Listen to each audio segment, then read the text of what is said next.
Good afternoon to everyone. This is Sami Tan, your host, and welcome to Good to Great Coffee Time. Today we would be talking about how to improve bone health. Maraming interesado dito because very few people talks about bone health, no? And this seminar is brought to you by G2G8, which stands for Good to Great. And your life may be good, but it can be great, no? So, yung grupo namin, what we have is we are a community arc of courageous individual banding together on shared values and living together in harmony and prosperity even in trying times. And we believe in 8 essentials to good health. So naniniwala tayo na we need all these 8, no? We should not neglect maski isa. So if we have all these 8, we will have good health. And we also believe in what we call the intangibles, especially dealing with crisis, no? These are faith, belief, courage, determination, will, never say die, yung attitudes, saka skills and know-how. And the reason why we band together as a group because we are teaching people how to develop these attributes, no, or intangibles. Now, to um, give you a little preview of why we are doing this, meron akong video which I will play, no.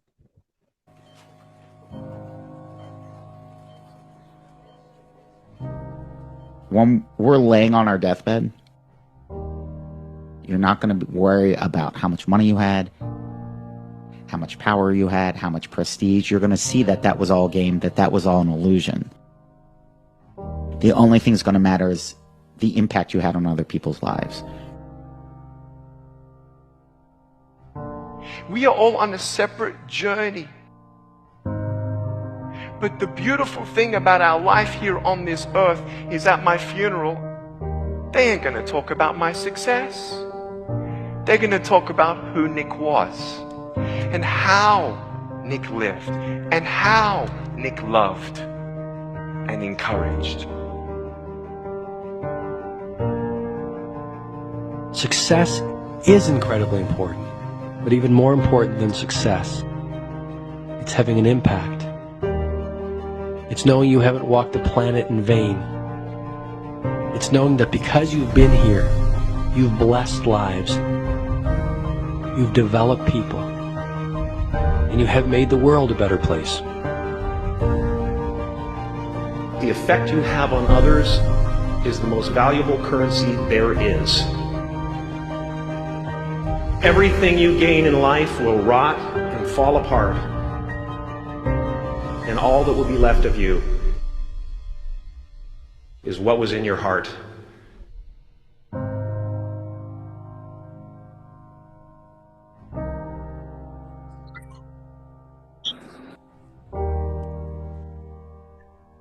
Life is a mirror, and life gives us not what we want. Life gives us who we are. When you were born, you cried while the world rejoiced. Live your life in such a way that when you die, the world cries while you rejoice.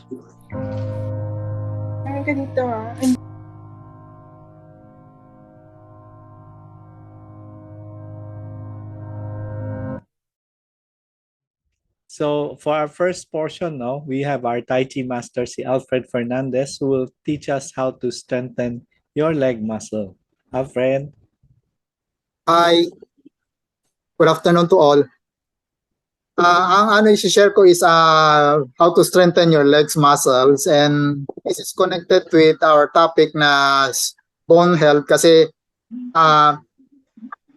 our leg carries all our weight kasi, and then pagka mahina ang legs mo, that's the number one problem ng as we grow old kasi it carries all our weight. Pagka mahina ang legs mo, the tendency is as you age, nagiging sedentary ka dahil masakit ang paa mo, hindi ka makalakad, and you ayaw mo nang gustong mag-ano kasi dahil sa sakit, kaya hindi ka masyado nagmo-move. And this Today, what I'll teach is how to strengthen your legs muscle. So as you grow old, you will grow old gracefully, and you can walk even at your advanced ages. Okay. Number one is yung paa nyo is you get first step is you get a chair or something to hold on a table as a gilid, and then you raise up one of your legs. You raise up one of your legs and shift your weight to the other legs. This way, tapos unti-untiin nyo bitaw, maski one hand nyo lang. Ang anuhin nyo lang is, your ultimate goal is to do it like this, walang hawakan. Either of your legs, you can hold, walang hawakan. And then, one way also is to raise up from the toe up, you raise up, ganito. Nakikita nyo? You hold, and your ultimate goal is to do it like this, na walang hinahawak. And you can hold that position ng matagal, tapos maigi dahil your legs muscle are all formed. And then another way to do that also is ay parang nag-squat ka pero magsisit ka like that. Pero hindi ka uupo, and then you raise up again. Ang nito is umpisa, at first you do it, may hawak ka to hold yourself pag hindi mo kaya ganito. Pero ang huwag nyo gagawin is to lean like that. Straight and forward, but in slightly inclined position, and up, and then down. Your final gusto mo magawa is you can do that, raise up and down without holding to something.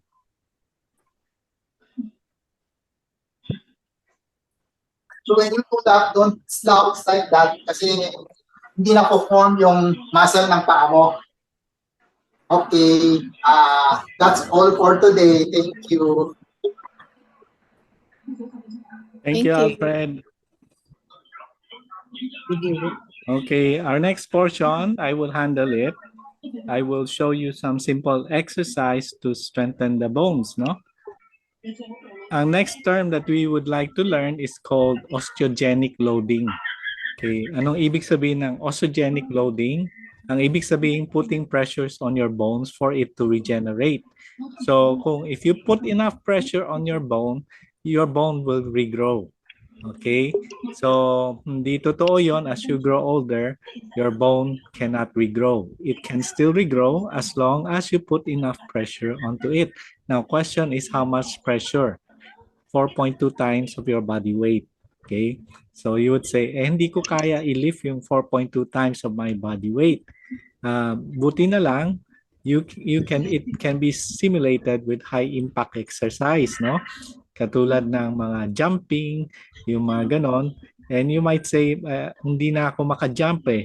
Okay, there's another new technology, just 1 minute a week exercise. Okay, gusto niyo ba yon? 1 minute a week and you will have stronger bones. Week after week, your bones will become stronger. Okay, I will show you yung company that's doing this, and then I will show you yung variations na ginagawa ko, no? What is so compelling about our system is that it takes about 60 seconds of sweat-free effort just 1 day per week.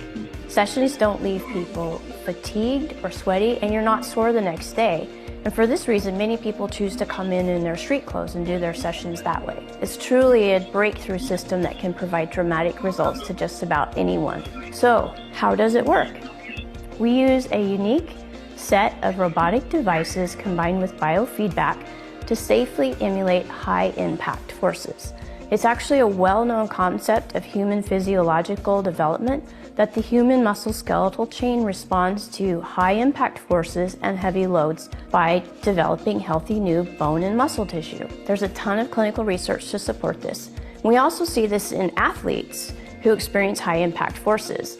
In fact, one of the strongest and most powerful class of athletes is gymnasts, and they have some of the densest bone and muscle tissue of anyone. This is because they regularly experience high-impact forces during the course of their gymnastics. The average age of retirement for a gymnast is 19. And this isn't because they're old, because they're getting weak, but it's because the impact of the high-impact forces of gymnastics on their joints. They have one of the highest rates of hip and knee replacement surgeries of any athlete. What's so amazing about OsteoStrong is that we're able to safely provide the benefits of these high-impact forces in a safe and controlled manner. So in 60 seconds of sweat-free effort 1 day per week, you can experience the benefits without the risks. When you come to OsteoStrong, we're able to measure your strength week by week. We can measure your balance. We can measure some of these things, so we're able to see your progress, and we're seeing progress in people even after their first session. Come try it and experience it for yourself, and then you can see the results. Okay, this group is called OsteoStrong. Kailang wala pa sa Pilipinas, nasa US. So wala tayo dito. But what I did, no, is I simulated the exercise, no. Ang principle niya is very simple. Like what Alfred said, yung balance on the legs, no. Yung first exercise nila is always balance. So you have to learn to balance your leg. Afterwards, after the balancing, the next thing you do is you have to push against something that is immovable. Okay, so merong series of exercise, like for example yung leg mo pushing against the wall. I found out that yung banyo is the ideal place, no, or maybe a cabinet, no, is the ideal place kasi yung paa mo can reach the other end. So yung other end mo, yung back mo nasa wall, and then yung other end is nasa kabilang wall. Okay, so you have to push with all your might for 10 to 15 seconds. So ganun lang. Push with your leg with all your might for 10 to 15 seconds and then rest. Next, I will push with my hand, no? Yung aking dalawang kamay, parang si Samson, ganon. I push against the wall with my legs braced against the wall and push with all my might for 10 to 15 seconds. Okay, next, ang gagawin ko naman, push sideways, ganon. Yan, parang si Samson, ganon. Sideways with all my might for 10 to 15 seconds. And then finally, yung pull, yung hila. I found out na yung simple towel, yung towel ng panligo, makapal siya. So itapak mo siya and then you pull with all your might with your hand, no? In order to put pressure on your hand and leg muscle, and as you for 10 to 15 seconds. Yun lang, yung apat na exercise na yun I can do, and I do that in the CR, and I found out na week after week lumalakas ako. Mas lumalakas ako. So I have more energy now. I'm now going out doing 10,000 steps, no? And so mas maraming energy ngayon. So as you develop your muscles and bones, you will have more energy and more pushing or pulling power, no? So there are people, no, who uses this concept using OsteoStrong, no? And they can lift more weights than those who have big muscles, no? So that's one benefit of having strong bones. Okay? So ito yung portion ko, yung exercise. Yung next naman, we will have my wife, si Dorothy. She will be talking about food and supplement to improve bone health. Okay, Dorothy, you'd like to share screen? Okay, let me try this. Sorry, I'll talk na lang. I don't think I can share my screen together with this. No? Pero ang topic ko would be how to improve yung bone health natin. Nabanggit ni Sam about exercise, and what I will share would be different ways to boost bone health. One is yung strength training. Kanina nabanggit ni Sam yun, no?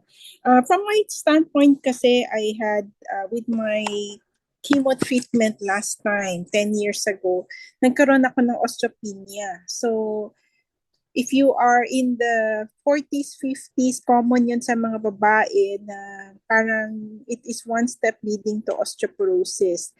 That is why I had to take a look at how do I improve my bone health, especially when during those time.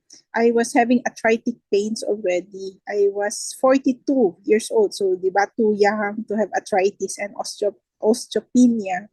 So those are the things I had to look into. Ano ba dapat kong kainin? Ano ba yung dapat kong gawin?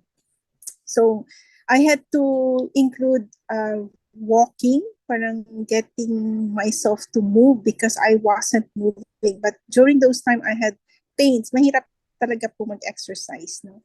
So I will share to you some of these tips and what I did to help rebuild my own body.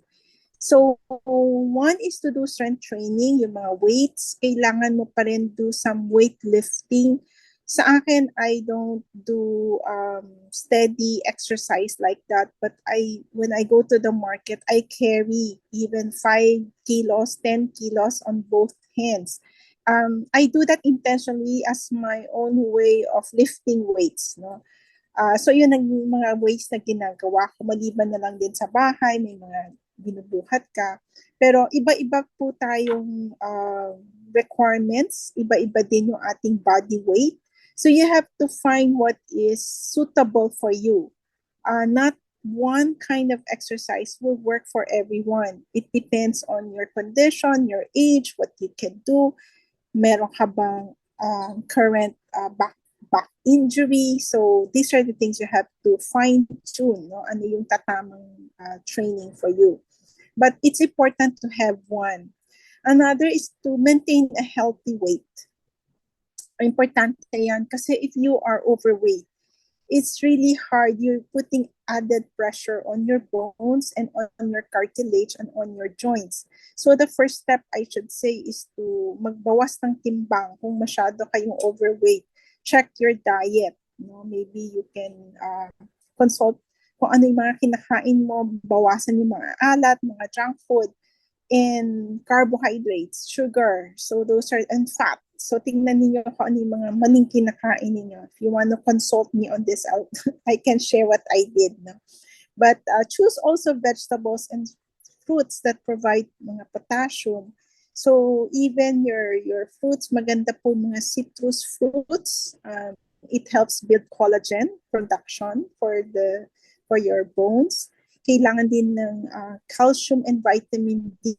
This is everyday thing. So where do you get vitamin D? Sunlight. Of course, you can supplement also. I usually supplement 5,000 IU a day, vitamin D. But getting enough sunlight, taking a brisk walk, kahit sa garden nyo lang, kahit sa balcony lang, hindi naman kailangan malayo. Depende po sa capacity ninyo. In getting calcium, no, I think this is the most popular thing that people know about eating calcium. Where do you get calcium? But before that, having good nutrition, good proteins, minimize alcohol intake, supplement with collagen or taking extra supplements pag hindi nyo nakukuha yung requirements nyo sa daily food. I'll share more. And then to quit smoking. If you are smoking, hindi rin maganda yon. And kailangan nyo rin malaman yung recommended dietary allowance for calcium. No? If you want this information, you can email us later. So I'll send you na lang my slides. I'm so sorry kasi my laptop was acting up kanina pa. Pero you need to know what is your required calcium requirements. So yung recommended dietary allowance, iba-iba yan depending on sa age. So for example, if you have children, ages 9 to 18, they need around 1,300 milligram of calcium a day. No? If pregnant and lactating, same, 1,300. For 19 years old to 50 years old, around 1,000 to 1,500 milligram of calcium. So daily ito, hindi siya. That's why a lot of people take a lot of vitamin supplements, but I don't think that really works, especially prone for mga breast tumors pag mga ganyan na calcium tablet na hindi naman na-absorb ng katawan. So, iba din ang requirements pag 51 and 70. So, you have to find what is the suitable calcium requirements for your own body, no?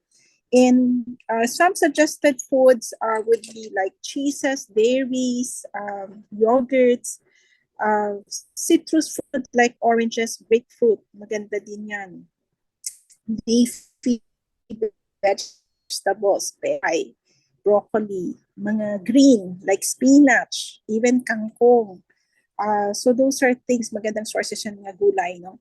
And whole almond nuts, okay? You can munch on that, mga almonds. Mozzarella cheese, mataas din yun, almost 1.5 ounces yan is around 350 milligram of calcium. So you can have a variety of food to achieve your calcium requirements. No? Ang problem pag hindi nyo na-achieve yan on a daily basis, when you don't eat enough calcium and phosphate, yung body nyo will reabsorb the phosphate from your bones instead of keeping these minerals in your bones. So instead of nag-strengthen yung bones mo, lalong humihina kasi tinatanggal ng katawan mo yung nasa bones mo. That's why osteoporosis is not a disease. It's a condition because kulang ka over time. Just imagine if you lack 100 milligram na lang every day of your life till you reach 60. Magkakaroon ka talaga ng deficiency issue, and osteoporosis is one of them. So it's important for us to test our bone density. Kasi karamihan ng nahuhulog, nagkaka-fracture is because they already have weak bones. And when they had that fall, nagka-fracture na because na pala, yung walang laman yung bones nila. Hindi siya dense, no? So, nagiging dense siya through proper nutrients and proper exercise. And there are also food to avoid that will weaken your bones. Soft drinks, yan. Excess salt, mga hydrogenated fat, alcohol, no? Kulang sa tulog. So, marami tayong ganyang tao ngayon, no? Because of work. Parang priority na natin yung trabaho, nakakalimutan yung tulog. So your sleep is very important because it helps us recover. So those are the things you have to take note of. No? And other thing is you can also do supplement. For us, our family, we use yung Relieve na supplement. You can check the website, relieve.com.ph. Particularly, I will highlight 3 products there. You Relieve Now, Reverse Age, and then the Artifact, no? Because the Reverse Age is very good for especially 40 and above to supplement. Kasi minsan hormonal issues yung nagiging cause ng ating yung bone density, hindi na siya tumitigas. So if you do exercise, you eat right food, tapos parang may issue pa rin kayo sa ganyan, you can try the Reverse Age product of Relieve. It's very good. It's anti-aging. It has a lot of complex that helps your as you age, no, marami tayong anti-aging nutrients that maganda doon. The other is the Artifact naman is for joint health. Maganda rin siya to help with pains as you grow old. Marami tayong nauupos na yung ating cartilages in between the joints. So the Artifact has R-thread. They have proprietary ingredients that help regrow your bone cartilage. So it does not just solve yung pain, but it gives a more permanent solution.